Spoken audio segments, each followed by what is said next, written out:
to express your own thoughts on the subject, which is the growth, and particularly focused with state of Maharashtra. Thank you very much. Yes, we heard about growth for the past couple of hours. We have been talking about the way India's image is changing from that of a third world country to possibly the third most powerful country, and that's a great story. When you look at growth, there are two issues. If the growth has to be non-linear, which we very much hope we'll be able to achieve, the double-digit growth, for example, that was talked about, then there is only one way of doing it, which is innovation. In fact, innovation is becoming the buzzword around the world. Innovation is about doing things differently so that you can make a difference. You can see that the Prime Minister has announced 2011-20, these 10 years, as a decade of innovation. There's a Prime Minister's National Innovation Council that has been formed. Under Sam Pitroda, I happen to be a member of that council, and we are debating as to how innovation-led growth is something that the country can achieve. And when you again talk about innovation, it is not just technological innovation. It is business process innovation. It is workflow innovation. It is disruptive public policy innovation. I would say 24 July 1991 was the day on which we made disruptive public policy innovation, the new industrial policy. And all the great praise that India has today is because of that one day, 24 July 1991, when Dr. Manmohan Singh got up and opened up India. In fact, I have suggested, as a matter of fact, that just as we celebrate Science Day, National Science Day, like, because that was the day C.V. Raman had his Nobel Prize discovery, and we celebrate 11 May as a technology day, because on that day we did Pokhran 2 and a couple of other events. We should celebrate this as a National Innovation Day, because it was that disruptive public policy which made a change.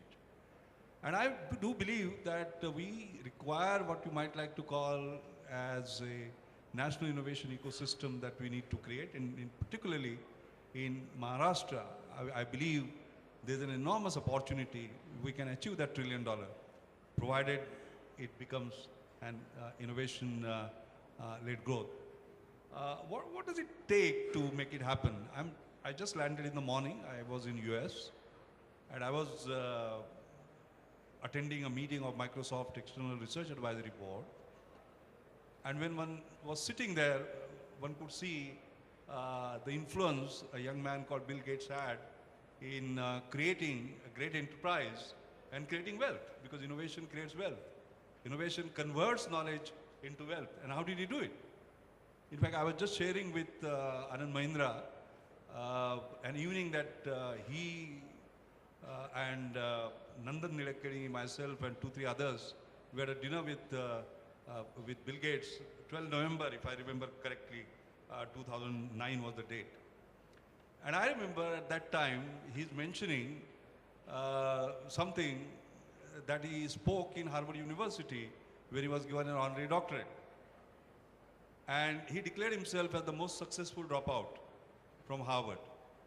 And then he described how, for example, there was a company in Albuquerque which was going to start manufacturing hardware, and he knew that for that hardware you require software, computer software. So he was a student, undergraduate student, and he phoned up the company and said that I can offer you software. And he half expected that because he was a student, they will keep the phone down. They apparently did not. They said, well, come after a month. And he said, thank God, they said, come after a month, because I did not have the software. Now, here is the issue really. Here was a company which was trying to, we were prepared to take a chance on a young man, unproven capacity or capability. And here he was, full of confidence, saying that if they give me a month, I will develop a software. That was the beginning of Microsoft. I think the basic issue is, therefore, while creating this innovation ecosystem, three keywords we must remember: talent, technology, tolerance. I repeat, talent, technology, tolerance. Do we have it? Yes, of course we have it in plenty. In fact, as it turns out, there's a young man called Anup Tapadia. His age is 24, and he has set up a company called Touch Magics, which I launched, by the way, about 3 months ago. And that Touch Magics company is able to produce what you call as a surface computer, which does not use a keyboard, by the way, which has features which are better than Microsoft Surface.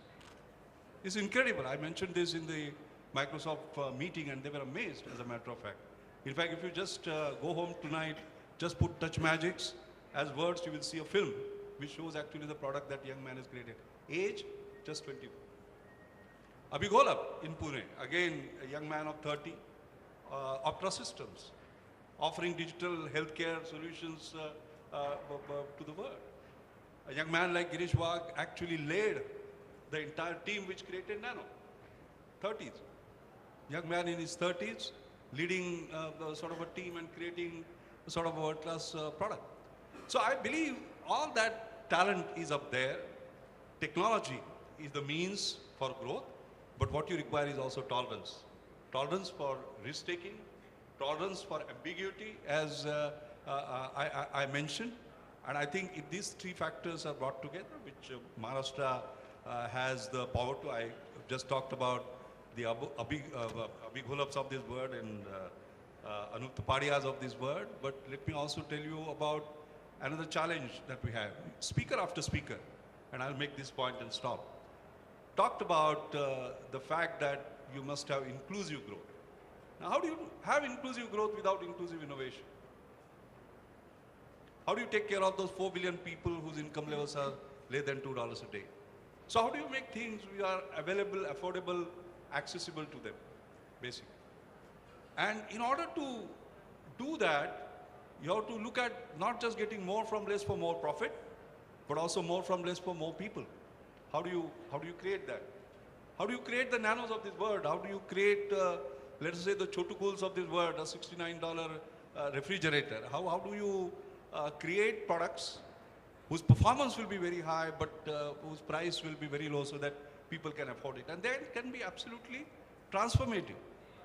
In fact, I and C.K. Prahlad, that was his last paper, unfortunately, passed away on 16 April, the great thought leader of India, from India. We have written a paper in Harvard Business Review.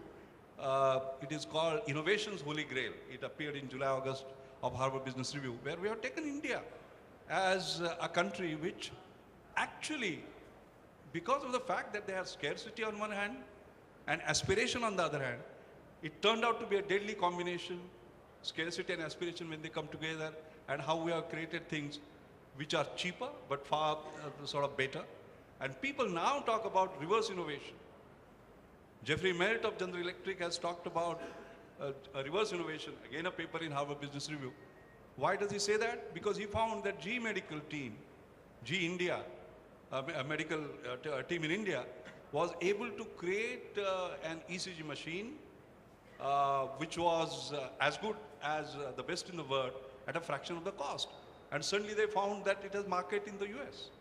Obviously. And what they predict, therefore, is that in future, the trend is going to be changed, because previously it was Europe, US, Japan would create something, then look at poor countries and say, oh God, they can't afford this. Why can't we make something which is less functionality, reduce price, etc. What they say now is that it's exactly going to be the reverse. India, China of this world. China has created portable ultrasonics, again, at a fraction of a cost, but as good as the rest of the world. And the flow is going to basically change, and innovation is going to emerge from countries like India and China. If it is going to come from India and China, then obviously Maharashtra has to be the place. In fact, if we just take care of one issue in terms of our value systems, which is Saraswati and Lakshmi. Saraswati, goddess of knowledge, and Lakshmi, the goddess of wealth. There has to be a connect between the two. Somehow or other, we have not created that connect. You know, I was in Harvard recently as a visiting professor for a month and went to George Whiteside's lab. George Whiteside is the highest cited scientist in the world, but the market capitalization of his company is more than $20 billion. Saraswati and Lakshmi, no problem at all in connecting the two. I believe that requires a fundamental change in our mindset on not treating these two goddesses as something different. त्यांची वेगवेगळी पूजा करायची नाही. कळलं की नाही? त्यांचं correction पाहून एकत्र पूजा करणं माझ्या मते हे फार महत्त्वाचं आहे. It's a basic issue of a mindset that we require. If we do that, then yes, knowledge can be converted into wealth, and $1 trillion economy is not an impossibility at all. Thank you. Thank you so much, Doctor. It has been always a pleasure to listen to you, and